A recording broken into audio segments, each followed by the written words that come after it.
A missed approach is one of the highest workload moments in instrument flying.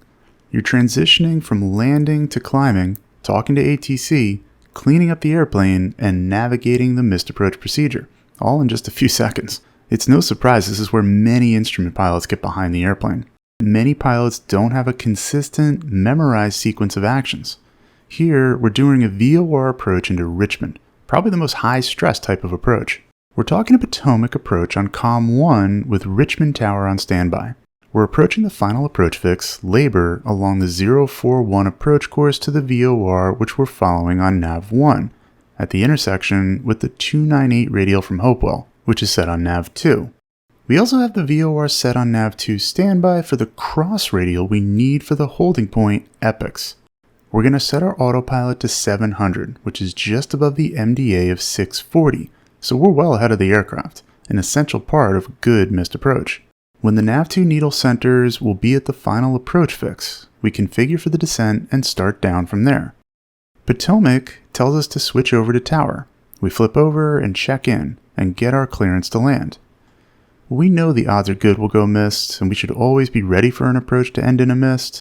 There'll be a lot of competing needs on the missed. And as always, we're going to prioritize those needs based on the principle of aviate, navigate, communicate. To adapt this principle to the missed, we're going to use what's often called the 5 C's: cram, climb, clean, cool, call. We'll go through each in real time. We get ourselves down to 700 and level off. We continue inbound.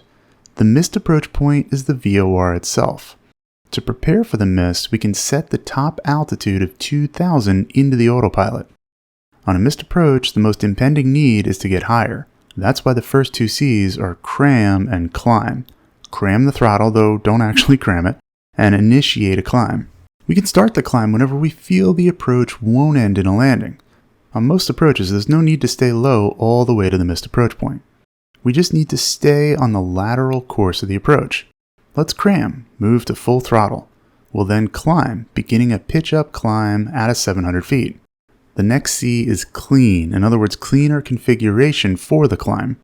The only thing to do in the 172 here is to move the flaps to fully retracted, but other aircraft would require you to bring the gear up.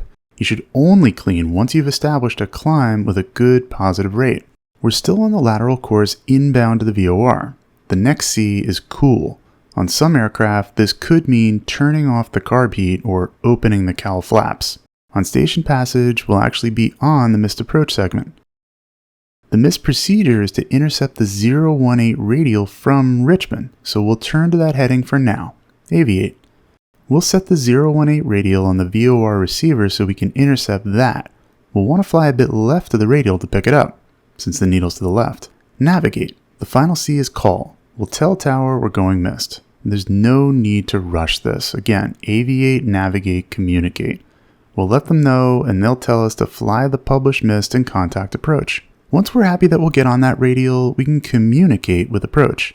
They'll tell us to ident, which we do, after which point we get our radar contact and told to hold as published. You can see why we want to delay these steps until we're in a stabilized flight profile. Finally, we'll swap Nav 2 to get the VOR we set up on 108.8 earlier. We want to dial in the 315 radial, as that's how we'll identify the holding point, Epics. VOR approaches keep you extremely busy. When you go missed, you won't have time to pull out a checklist. Using memory items like the 5 C's is an absolute must to keep your mind calm and focused and handle the urgent tasks first and the rest later.